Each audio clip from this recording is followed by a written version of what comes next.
عبداللہ بن نبتل نامی ایک منافق تھا جو آقا کریم صلی اللہ تعالیٰ علیہ وسلم کے مجلس میں حاضر رہتا اور یہاں کی وہ باتیں سن کر یہود کو بتلایا کرتا تھا، ان کے پاس پہنچتا تھا اور ان کو جا کر یہ ساری خبر گیری کرتا، ایک جاسوسی کا کام کر رہا تھا۔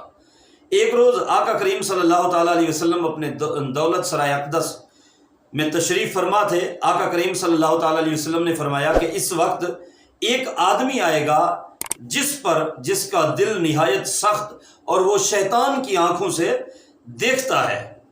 تھوڑی ہی دیر بعد عبداللہ نبتل آیا اور اس کی آنکھیں نیلی تھیں۔ حضور سید عالم صلی اللہ تعالیٰ علیہ وسلم نے اس سے فرمایا، تو اور تیرے ساتھی ہمیں گالیاں دیتے ہیں۔ اس پر وہ قسم کھا گیا اور اس نے کہا کہ ہم ایسا نہیں کرتے، اور اپنے وہ دوستوں یاروں کو بھی لے آیا، انہوں نے بھی قسم کھائی کہ ہم آپ کو گالیاں نہیں بکتے، گالیاں نہیں دیتے۔